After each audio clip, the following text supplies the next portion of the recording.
Você está ouvindo Projeto Contato Podcast.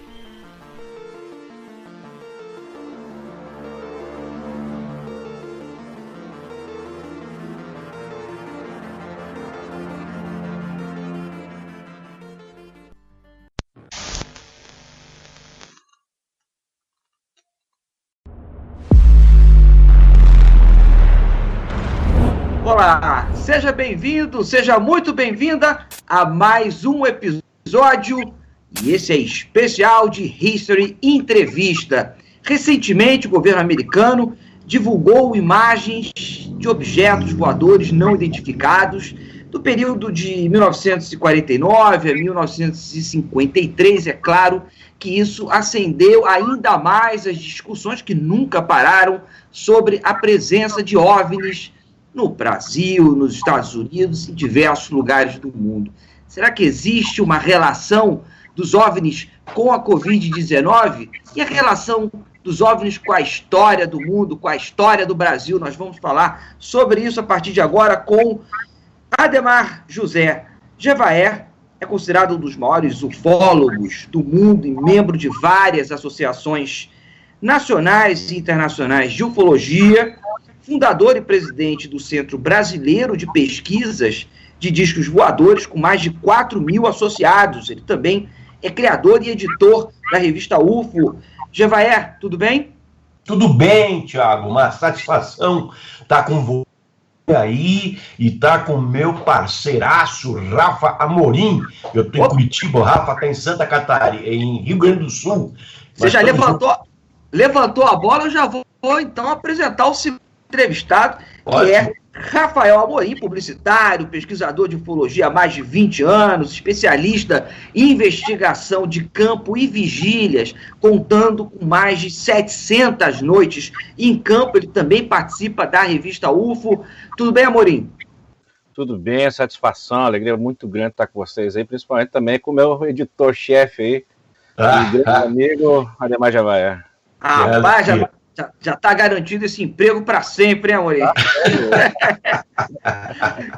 Gevaert, para a gente já começar com a primeira pergunta, existe alguma comprovação, alguma evidência que existe relação entre os OVNIs e a pandemia de Covid-19? Não, Thiago, não temos nenhuma informação nesse sentido. Mas como você puxou esse assunto, é bom falar o seguinte: que existem muitas coisas que são escondidas do público pelos governos. E aí, a relação seria que os dados da Covid foram escondidos do público no seu início pelo governo chinês, que só levou o mundo a saber a respeito da existência e da periculosidade desse vírus. Isso se ele não tem uma origem que é mais do que natural, como se tivesse sido produzido, né? Então, o governo chinês escondeu a história do vírus por 90 dias, até que isso aparecesse por aqui. É comum que os governos também escondam sobre discos voadores.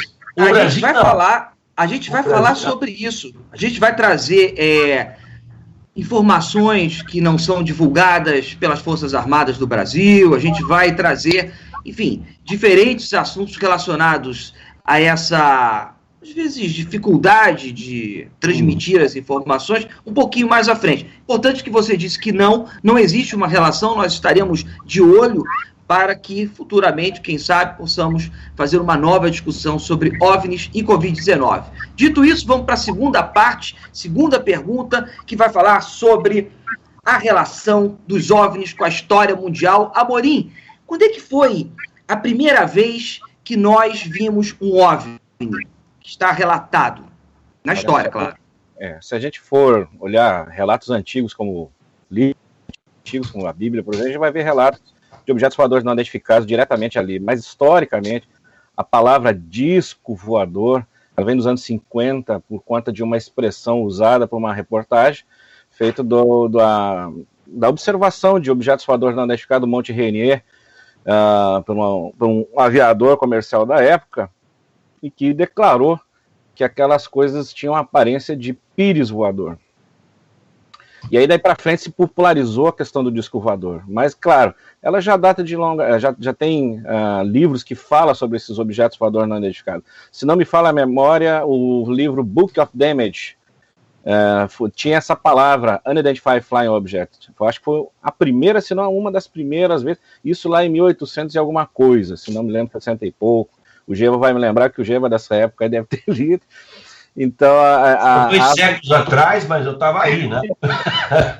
Então a gente já tem notícia desses objetos na história da humanidade, aí, desde os antigos livros, aí, desde lá dos escritos sumérios, dos sumérios, que haviam relatos de objetos que voavam, que eram estranhos e causavam medo nas pessoas, tanto que relatavam isso nos seus livros antigos.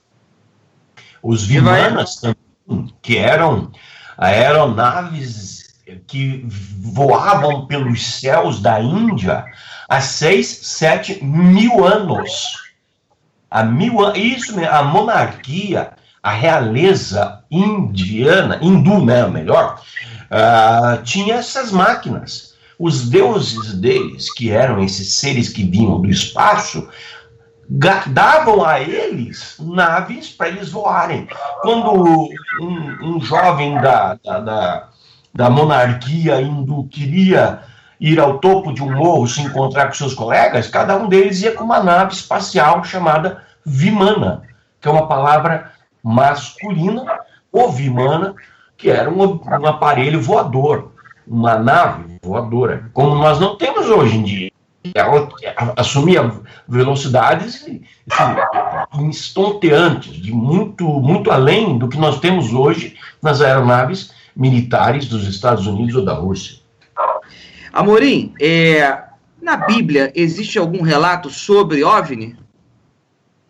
Não especificamente, mas a gente vai encontrar ali muitos objetos voadores, como eu disse. Naquela época eles tinham que descrever aquelas coisas que apareciam para eles, e de uma certa forma, como não desconheciam qualquer coisa que voava, então eles descreviam como rodas, como carruagens de fogo. Aí o Geva citou as Vimanas, né, que eram cidades que batalhavam no ar, lá nos textos dos hindus, e na Bíblia tem isso. Se a gente for ver ali, já lá no Êxodo, no próprio Êxodo, a gente vai ver muitas nuvens que acompanhavam lá os judeus durante aquela peregrinação, quando sai lá do jugo, lá do faraó. Havia uma coluna de luz que seguiam eles, ou que guiavam eles durante o percurso dessa fuga. Durante o dia e durante a noite era uma coluna de fogo. Então a gente vai ver em vários capítulos essa presença também dos seres, dos vigilantes, dos anjos, dos gigantes, de seres que realmente não eram do mesmo cunho que o nosso terrestre aqui. Na Bíblia está muito bem específico isso. Agora, Guevara, na história, registro, foto, vídeo, qual é a primeira vez que nós temos um contato? Mas nós temos desde sempre, desde o passado, quando o primeiro homem começou a desenhar na parede das cavernas o que ele via no dia a dia, como, por exemplo, um cometa que passava, uma eclipse, ele também registrava o avistamento que ele tinha de discos voadores. Então você vai encontrar em cavernas, em paredões rochosos pelo mundo inteiro, figuras com até 130, 150 mil anos de idade, feitas pelos nossos antepassados, muito primitivos, registrando esses fatos. Nos tempos modernos, como o Rafael acabou de falar, nós tivemos avistamentos que começaram assim a ser pesquisados de maneira oficial em 1947. Mas se você retroceder para a Idade Média, você vai encontrar coisas muito curiosas que hoje estão presentes em museus no mundo inteiro, em especial na Europa. Por exemplo, tapeçarias em que são registradas situações religiosas. Eu não sei porquê, mas os artistas da Idade Média, eles tinham uma obsessão por registrarem, fazerem imagens, incluindo a Virgem Maria e o Menino Jesus. Então tá lá a Virgem Maria e o menino Jesus no colo, tá? Ou numa manjedoura, num berço. Isso é muito comum. E você vai encontrar em inúmeras imagens um objeto voador em cima da cabeça de Maria no céu, emitindo um raio de luz, ora sobre Maria, ora sobre o menino Jesus. Da onde que esses artistas tiraram tais ideias? É evidente que eles tinham a concepção de que havia uma visita extraterrestre, naquela ocasião, talvez não tratada desta maneira, mas de seres que vinham de alures, fora do planeta Terra, e que protegiam por meios como esses, raios de luz, etc. e tal, o menino Jesus, que é sempre a peça central dessas figuras. Você vai encontrar isso em pinturas, tapeçarias, esculturas, moedas. Você vai encontrar isso por toda a história. E isso, Tiago, não é algo que se perdeu no tempo. Você vai no museu em Kosovo, você vai encontrar uma pintura que tem lá uma figura, a Virgem Maria com o menino Jesus, e um objeto voador não identificado, que hoje a gente entende como um disco, emitindo um raio de luz na cabeça do menino Jesus. Então, isso está por toda a história. Você falou sobre o renascentismo e a relação com retratar Maria, retratar Jesus, é porque também, entre vários motivos, existia uma relação fortíssima entre o poder, os mecenas, os artistas que eram pagos e a religião, em especial a católica. Amorim, saindo então um pouquinho do renascentismo e chegando até o nazismo. Vamos pegar, para chegar mais perto de nós aqui, 1939 a 1945, Segunda Guerra Mundial. Nós tivemos experiências relatadas envolvendo OVNIs e o nazismo. Eu queria que você falasse um pouquinho sobre isso. Deveria me perguntar sobre o Renascimento, porque eu tenho o nome de Rafael por causa do pintor Rafael. Mas, com certeza, a Segunda Guerra Mundial, aí foi perguntado ali para o Geva, qual a primeira foto, né? Se tem noção que as primeiras fotos que se tem de objetos voadores não identificados são justamente nesse período aí da Segunda Guerra, quando aparece ali os famosos Foo Fighters, apelidados de Foo Fighters, que eram bolas de luz que perambulavam entre os ataques aéreos, tanto de um lado quanto de outro. O lado aliado sempre achou que fosse do lado japonês, então por isso o apelido de Foo Fighters, né? Os combatentes do Foo, que era um apelido que davam lá para os japoneses. E ao mesmo tempo o pessoal do outro lado também achava que eram armas americanas ou enfim, da Força Aérea inimiga. Então as fotografias de fato acho que é por aí. Talvez tenha até um registro anterior a isso. A relação da Segunda Guerra Mundial com os objetos voadores não identificados, também ela é muito significativa quando há o ataque com as bombas atômicas. Quando começa, então, esse processo de testes de bombas, de armas nucleares, no caso, esses objetos também começam a ser mais registrados. Inclusive, há um tempo atrás, eu vi uma foto de um dos testes da bomba atômica, onde aparecia um objeto voador não identificado próximo ao solo, e muito parecido até, Geva, com os UFOs Ladansky. Não sei se essa foto era falsa ou não, mas a gente está dando uma olhada nesse material aí. Aliás, é uma coisa bem interessante que você trouxe à tona, que por que nós estamos sendo visitados desde sempre, mas o aumento da incidência aconteceu em 1947. Em 24 de junho, nós tivemos, em 1947, 24 de junho de 1947, nós tivemos o avistamento de Kenneth Arnold, que trouxe essa coisa da ufologia à tona, e uma semana depois, no dia 2 de julho de 1947, nós tivemos a queda de um UFO em Roswell. Que foi Você trata esse episódio como um divisor de águas no estudo sobre OVNIs no mundo?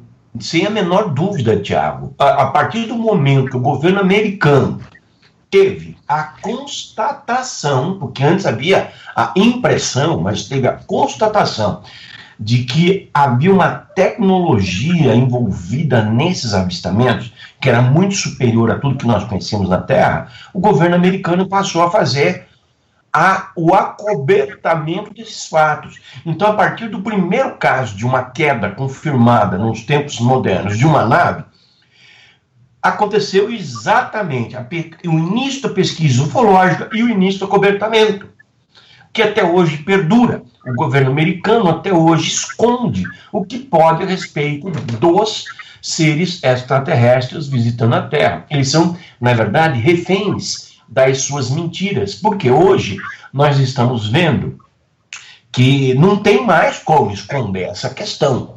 Então, o que aconteceu? Esses tempos atrás, o Pentágono liberou, agora, esse ano, 2 meses, liberou 8 relatórios. No ano passado, ou retrasado, liberou 3 vídeos de UFOs feitos por caças a jato da Marinha.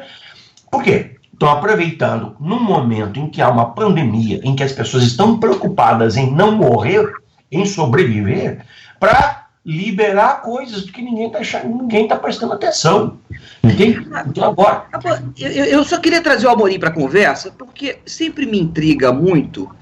Nós temos os avistamentos não em centros, por exemplo, na Avenida Paulista, meio-dia.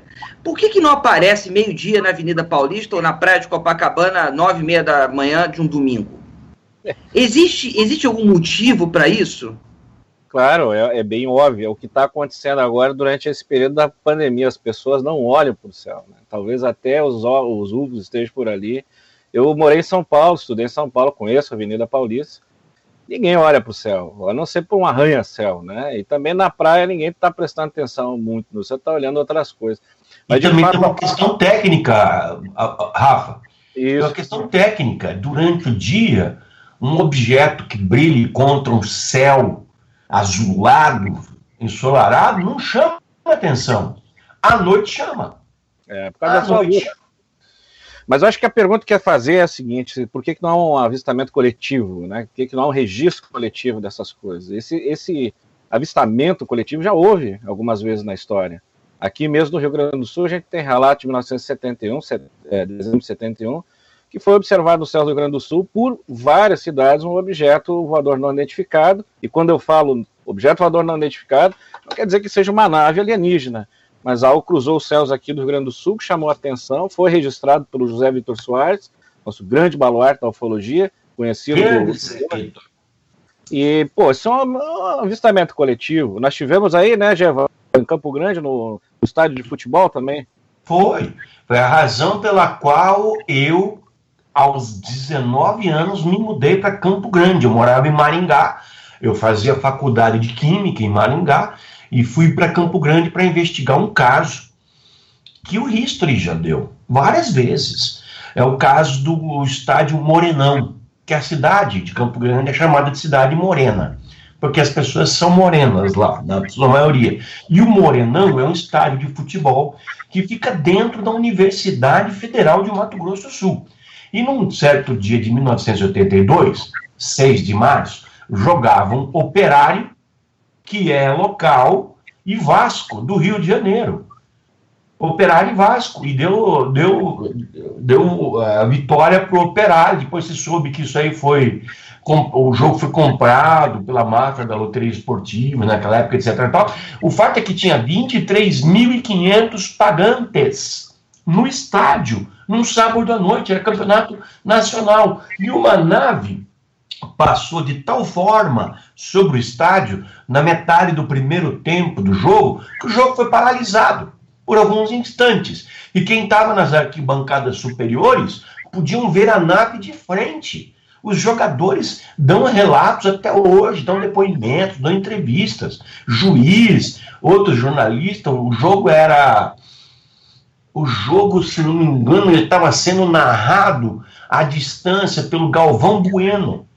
Então, é um caso, 23.500 pessoas viram. Isso só no estádio, porque era um sábado à noite, por volta de 8h30 da noite, e esse objeto, ele passou por Campo Grande, que naquela época deveria, em 1982, ter o quê? 300 mil habitantes, ele passou de norte a sul, ele entrou numa posição tal, ele passou seguindo a Avenida Calógeras, que é uma avenida muito importante na cidade, de fora a fora, sendo visto por muita gente que estava na rua naquele momento. Eu tenho centenas de pessoas Entende? Eu fui professor em Campo Grande, depois, quando me mudei para lá, e muita gente me deu depoimento de ter visto esse UFO. E não foi visto somente em Campo Grande, mas em muitas outras cidades ao redor. Bem, nós vamos entrar agora, então, na relação dos OVNIs com a história do Brasil. Nós já vimos que esse assunto daí vai pegar fogo mesmo. Durante o papo anterior sobre história do mundo, a gente poderia ter falado sobre Guerra do Vietnã, sobre Revolução Russa de 1917, sobre Revolução Francesa, mas você sabe que o tempo é curto, então vamos agora entrar na história do Brasil, porque temos esses fatos, mas também nós temos muitos avistamentos e também registros. Exemplo, só para a gente não fugir muito da década de 70, vamos para a Operação Prato, um dos grandes momentos da ufologia no nosso país. Você quer comentar um pouco, Amorim? Olha, eu gostaria de comentar, mas eu acho que a sumidade nesse assunto é o Geva, porque o Geva esteve à frente não só das investigações, mas o Geva foi a pessoa que um comandante da Operação Prato deu uma entrevista exclusiva. O máximo que eu posso dizer sobre a Operação Prato, como ex-militar da Força Aérea Brasileira, é que realmente não tem como se negar que a nossa Força Aérea, a FAB, teria investigado, então, de perto, um evento que envolve os objetos voadores não identificados e suas ações aí na sociedade. Ações até que foram tidas como coisas terríveis, né? Pessoas ficaram doentes, pessoas foram atingidas por luzes que vinham desses objetos, mas eu acho que o Geva realmente é o cara mais tarimbado para falar isso aí, né, Geva? Eu pensei que Geva, antes de passar a bola para você, deixa eu só comentar, reduzindo também o que foi a Operação Prato. Estamos ali em 1977, 1978, Amazônia, e nós temos uma grande investigação da FAB, Forças Aéreas Brasileiras, sobre a aparição de objetos voadores não identificados e a atuação deles nessa região. Então, agora sim, Geva, para você.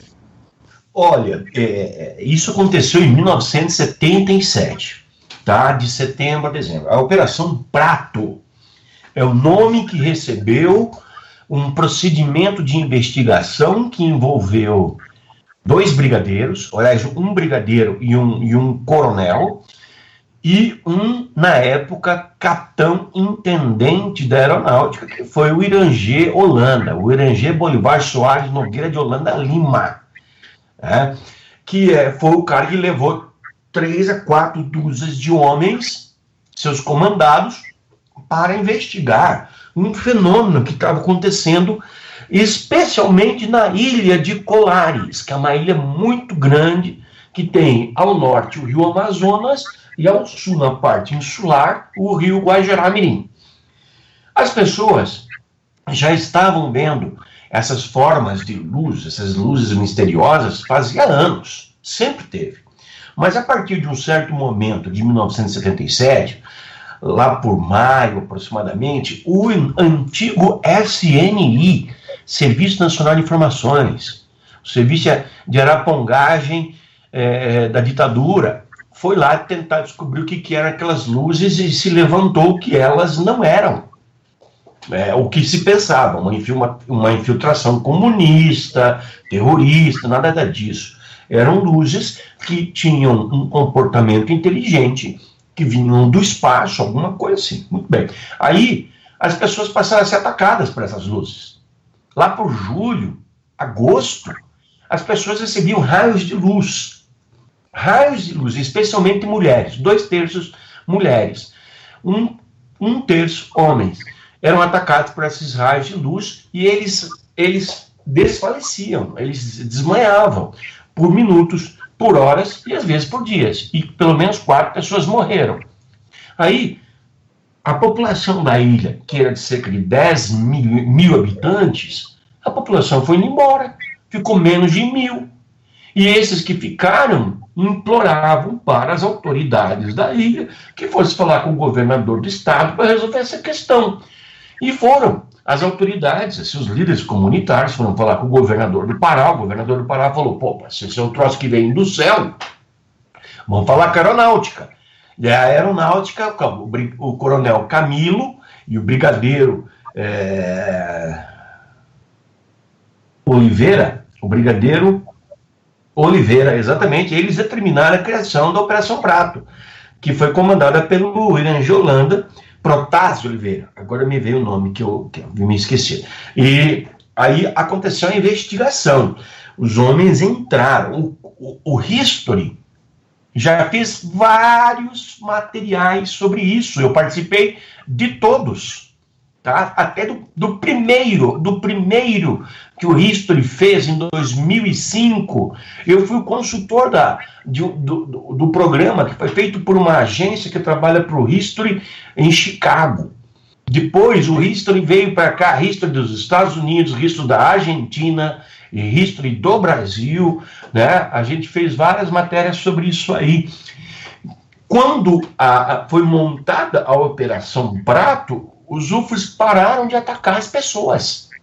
Enquanto a Operação Prato estava ali, eles acamparam primeiro na praia de Humaitá, que fica diante do Rio Amazonas. De vez em quando eles mudavam, eles iam para uma outra praia, para outra região mais afastada da cidade. E o que acontecia? Isso o Irangê Holanda falou para mim. Falou, Geva, quando a gente ia para uma outra localidade, os UFOs passavam a aparecer lá para nós. Entende? Os UFOs seguiam as ações dos militares. Não existe possibilidade de ser de outro país, de ter outro tipo de interesse. Não. Absolutamente nenhuma. Inclusive, olha só. Agora, eu quero trazer o Amorim. É que o Amorim está muito caladinho. Eu quero trazer o Amorim para dentro da conversa, mas antes eu gostaria de saber se o gatinho atrás de você, ele está animado. Qual o nome dele? É ela. Ela? Tá bom. Ela é a Katy Perry. Katy Perry, ok. Tem uma petinha chamada Aretha Franklin. Essa é a Katy Perry.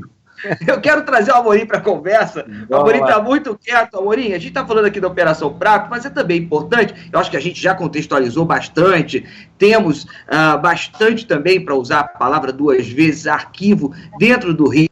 No site do History você vai encontrar isso, mas eu quero também lembrar que em 1972 encerrava um órgão da Força Aérea Brasileira dedicado à investigação de discos voadores. Por que o Brasil teve um órgão oficial para pesquisar OVNIs, Amorim? Olha, eu tenho que fazer das minhas palavras as palavras do brigadeiro José Pereira, que eu conheci através do Geva mesmo, através dos nossos encontros de ufologia. E Brigadeiro foi o nosso comandante do 5º Comar aqui em Canoas, onde eu servi, e a gente teve uma extensa conversa. Tudo que vem de encontro ao espaço aéreo brasileiro, falando de país, né, Brasil, tudo que vem de encontro ao espaço aéreo brasileiro, é lógico que cabe à Força Aérea Brasileira investigar o que está acontecendo, seja fenômenos meteorológicos, seja fenômenos não identificados. E é lógico que se abriu um órgão dentro da Força Aérea. Na época, o Gema também pode lembrar isso melhor, mas era secreto a situação. Não se comunicava às pessoas o que esse órgão, que era o CIUANE, fazia a respeito desses objetos voadores não identificados. Mas há de se lembrar, como lembra o Brigadeiro, esses fenômenos aéreos atrapalhavam até mesmo não só a aeronáutica militar, como a aeronáutica civil, os aviões comuns que perambulavam por aí. Esses objetos passavam, iam de lá para cá, eram registrados, então precisava de um órgão para se pesquisar melhor isso. Não só desse período, mas também de vários outros, há uma busca por ufólogos de todos os cantos do Brasil por informações vindas das forças aéreas. O que as forças aéreas ou as forças armadas do Brasil, Jevaé, têm o domínio, têm o conhecimento e nós não sabemos? Tiago, o Brasil é um dos poucos países que reconhece abertamente a realidade dos discos voadores e sua procedência extraterrestre. Imagine você, aqui na América Latina existem 5 países que têm organismos de pesquisas ufológicas financiados pelos governos, porque são ligados à aeronáutica. O Uruguai, para você ter uma ideia, tem um organismo há 41 anos ligado à Força Aérea Uruguaia na base aérea de Montevidéu. Eu já entrevistei todo mundo lá. O Chile tem um organismo de pesquisa ufológica desde 1979. O Peru e o Equador desde 2002. E a Argentina desde 2011. O Brasil teve organismos de pesquisa, mas presentemente não tem. O que há é uma resolução que foi publicada no Diário Oficial da União em 2011, uma portaria chamada GC3551, pelo brigadeiro Junichi Saito, que na época era o comandante da aeronáutica, determinando que se alguma instituição da aeronáutica, qualquer unidade que seja, inclusive civis, aeroportos, aeroclubes, etc. e tal, que tivesse o registro de objetos voadores não identificados, que centralizasse isso no CONDABRA, que é o Comando Brasileiro de Defesa Aeroespacial. E dali esse material seria enviado ao Arquivo Nacional, que é uma biblioteca pública. Hoje, o Arquivo Nacional tem mais de 20 mil páginas, lá em Brasília, de assuntos relacionados à ufologia. A revista UFO, que eu tenho o prazer de editar, desde 1985, é a publicação de ufologia mais antiga do mundo, a UFO fez uma campanha em 2004, pedindo ao governo que abrisse seus arquivos secretos sobre UFOs. E o governo atendeu. O brigadeiro José Carlos Pereira, a que se referiu o Amorim, que teve a alegria de servir baixo seu comando, ele, o próprio brigadeiro José Carlos Pereira falou: olha, não há razão para nós mantermos esse assunto secreto. Os documentos têm que ser liberados, e foram liberados. E está tudo hoje no Arquivo Nacional. Só para deixar claro, então, nesse instante, nós não temos nenhum tipo de revelação, nenhum tipo de pesquisa que não possa ser encontrada dentro dos arquivos abertos das nossas análises. Fechado? Ainda tem. Quando me perguntam, tudo foi aberto? Eu respondo, não. Evidente que não. O que era abrível, vamos colocar bem entre aspas, foi aberto. Mas eu quero saber o que não foi aberto, porque é aí que está a revelação. Por exemplo, com relação à Operação Prato, da qual nós falávamos agora há pouco, foram feitas mais de 500 fotografias e 16 horas de filmes em película, Super 8, Super 16. Nem um minuto dessas 16 horas foi revelado. E das 500 fotos, feitas ainda analógicas, em papel, lembra? Em 77. Não havia celular naquela época, não havia câmeras digitais. Dessas, umas 200 fotos foram liberadas. As mais impressionantes, vamos dizer assim, não foram liberadas. Os governos ainda têm, evidentemente, as suas colocações, as suas pontuações de segredo, né, e não revelam tudo que tem de informação sobre isso. Por quê? Você tem certeza que está para me perguntar, não é? Por quê? Porque o pensamento militar, e eu tenho bastante conhecimento disso, porque eu entrevistei muitos militares do Brasil e do exterior, é o seguinte: se você não tem as respostas para as perguntas, e se você não tem controle sobre o assunto, você não fala.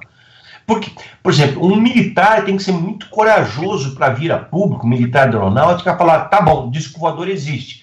Por quê? Se ele faz isso numa conferência de imprensa, uma reunião com a imprensa, qual vai ser a primeira pergunta que vai surgir depois disso? De onde eles vêm? Por que eles estão aqui? Por que eles não fazem contato? E nós não temos essas respostas. Eu, o Amorim e tantos outros colegas da ufologia brasileira, nós estamos tão perdidos nesse tiroteio quanto os militares. Nós não sabemos de que planeta eles vêm e nem por que eles estão aqui. Nós supomos a razão de eles virem. Nós achamos que são essas as tais razões, mas nós não temos certeza de que razão. Por quê? E quantos planetas estão nos visitando? Quantos mundos diferentes têm vida avançada a ponto de visitar outros mundos? E por que que o fazem? Estão vindo aqui por quê? A gente só tem São muitas perguntas que não vão ser respondidas agora, mas que vão sempre nos acompanhar. A gente também sobre a história do Brasil, e é importante deixar isso daqui sublinhado. A gente poderia falar sobre a Noite Oficial dos OVNIs, em 1986, nós poderíamos falar sobre um estudo muito forte do próprio Jevaé, Amorim também está ligado a isso, que é dos agroglifos, pessoal da região norte, especial ali do Acre, sabe muito bem do que eu estou dizendo, mas vamos agora para a pergunta que vai relacionar outras pandemias, a presença ou a aparição de OVNIs, somente para a gente deixar aqui claro, por exemplo, gripe espanhola, 1918, nós temos algum tipo de relato, Amorim?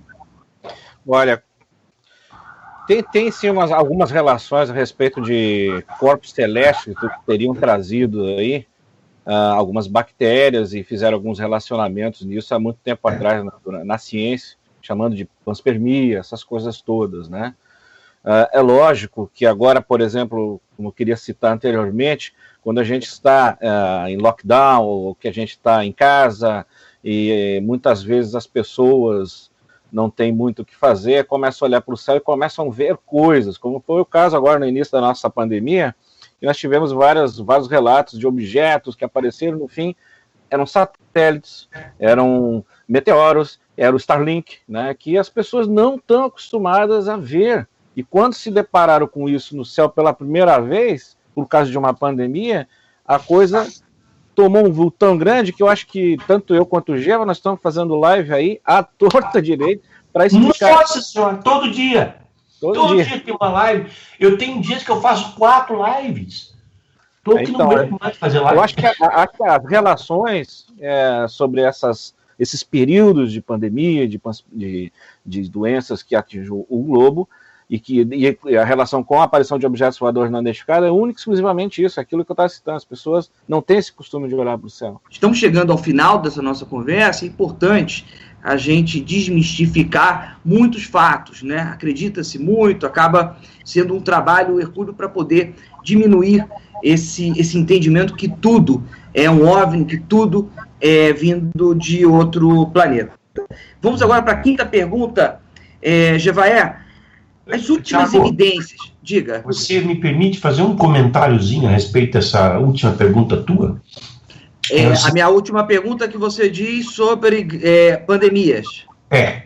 Veja, esses seres que nos visitam, eles têm o mesmo formato humano. Eles têm 2 pernas, 2 braços, um tronco, uma cabeça, com 2 olhos, 2 ouvidos, etc. E tal. Ou seja, nós e eles temos uma origem comum. Então é natural que eles, sendo mais avançados, eles tenham interesse nas coisas que nós fazemos aqui. E é fato comprovado que grandes ações humanas, ou algo que agitou muito a humanidade, foi acompanhado por eles. Por exemplo, a nossa exploração espacial foi acompanhada por eles. As nossas descobertas, 400, 500 anos atrás, por exemplo, quando chegaram os portugueses ao Brasil, ou chegaram lá na América Central, descobriram a América, Colombo, aqui, Cabral, sempre esses atos foram acompanhados por essas inteligências, que como que nos observassem, como se nós fôssemos irmãos mais novos, eles mais velhos. E nos casos de pandemias, de guerras, de conflitos, eles estão sempre atentos, observando, como se nós fôssemos um laboratório a céu aberto. As nossas ações humanas são observadas por esses seres. Cataclismas como tsunamis, terremotos, isso tudo é observado com atenção por eles. Como também as nossas ações tipo Copa do Mundo, Olimpíadas, guerras, as grandes deflagrações humanas, as grandes ações humanas, uma pandemia que elimina 100 milhões de pessoas. Observadas como, Jevaé? Eles estão ao lado, eles estão vendo Eles estão vendo isso acontecer. Eles estão vendo isso ocorrer. Entende? É como se isso... Mas não estão interferindo. Se nós fôssemos um grande laboratório. Mas não estão interferindo, certo? Não interferindo. Observando. Observando. Okay. Não causando e nem interferindo, mas observando. Vamos colocar, para a gente ter um entendimento disso, a gente tem que fazer o pensamento reverso, tá? Nós somos seres avançados, nós não estamos mais em 2020, nós estamos em 2120. Você, na sua garagem, não tem um carro, você tem um disco voador. E você não pega o seu carro para ir para a Barra da Tijuca, você pega o seu disco voador para ir para outro planeta, tá bom? Aí você começa a andar pelo universo, você, sua família, seus amigos, etc. Você vai ver planetas de vida mais atrasada. Você vai resistir à tentação de se infiltrar naqueles planetas, naqueles mundos, e observar como eles fazem as coisas deles, como nós fazíamos as nossas coisas há 100 anos atrás, há 200 anos atrás, ou até mesmo hoje. Quer dizer, nós vamos ter um interesse antropológico, sociológico, filosófico, científico, de observar essas outras formas de vida mais atrasadas do universo.